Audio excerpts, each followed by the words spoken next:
ఈ 21వ పాసురంతో తిరుప్పావైలోని 5వ భాగానికి చేరుకున్నాము. ఇప్పుడు నప్పిన్నై తలుపులు తీసింది. మొత్తం మంది గోపికలు లోపలికి వచ్చారు. ఏం కావాలని అడుగుతుంది నప్పిన్నై. కృష్ణుణ్ణి లేపడానికి వచ్చాము అని అంటుంది గోదాదేవి. మీతో కూడా లేపడానికిదా నేను కూడా వేచి ఉన్నాను అని అంటుంది నప్పిన్నై. ఇక ఈ 21వ పాసురం నుండి 30వ పాసురం వరకు కూడా ఎక్కడా కూడా నప్పిన్నై అనేటువంటి పదము వినపడదు, కనపడదు. ఎందుకంటే తాను కూడా ఈ గోపికల యొక్క గోష్ఠిలో కలిసిపోయి కృష్ణుణ్ణి లేపుతుంది కాబట్టి. ఇప్పుడు వీళ్ళంతా మొత్తం మంది కలిశారు, కృష్ణుణ్ణి నిద్ర లేపుతారు.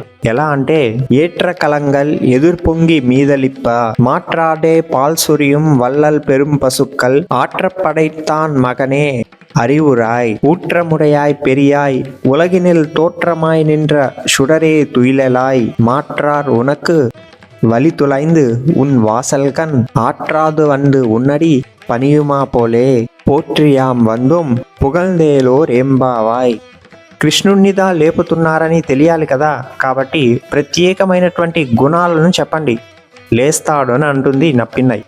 అప్పుడు గోదాదేవి అంటుంది, పాల కోసం తీసుకెళ్లిన అన్ని పాత్రలు వాటంతటా అవే నిండే విధంగా పాలించినటువంటి ఎంతో ఔదార్యము గల గొప్ప పశువులను కలిగినటువంటి వాని పుత్రుడా, మా కోసం కాస్త నిద్ర మేల్కొనవలెను.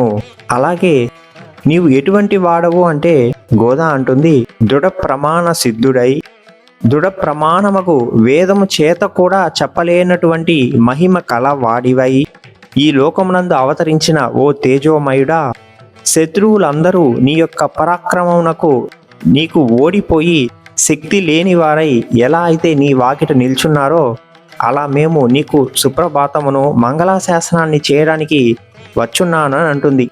ఇంకా కృష్ణుడు కళ్ళు తెరచి అందరినీ అనుగ్రహించేటువంటి పాసురంతో రేపు ఉదయం కలుసుకుందాం. ఆండాల్ దివ్య తిరువడిగలే శరణం.